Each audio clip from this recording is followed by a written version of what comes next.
Ana dedim, yüreğimde yanar odlar saçıldı. Ana dedim, bir ürperiş canımda hasıl oldu. Ana dedim, karşımda bir güzel sahne açıldı. Ana dedim, fakat seni görmedim yanımda. Ana,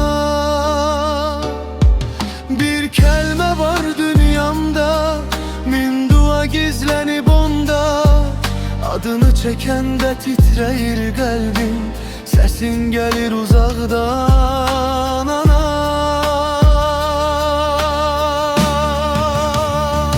ana, ana, bu kelimenin vurğunu yanmaz elden. Ana, ana, kalbim seni çağırır her geceden. Ana, ana, yüreğimde çiçeği açan sendin sen.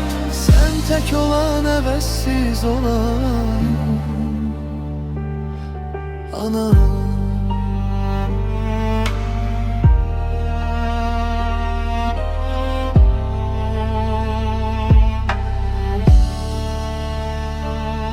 ana olmaz bize her yavrum diyen güzelden. Çünkü senin hilketinde ayrı bir füsun var.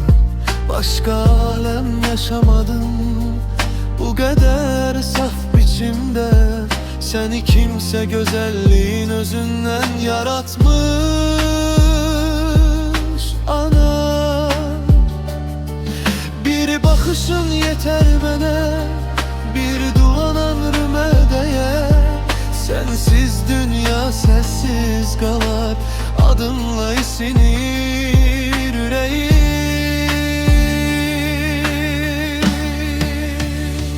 Ana, ana, bu kelimenin vurğunu yanmaz elden. Ana, ana, kalbim seni çağırır her geceden. Ana, ana, yüreğimde çiçeği açan sendin sen. Sen tek olan, hevessiz olan.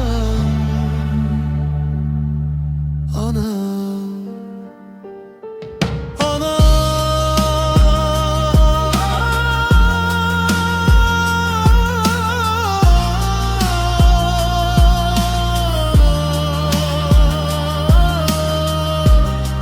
çiçekli bir fidansan içimde, ezelden kök salıp yüreğimde.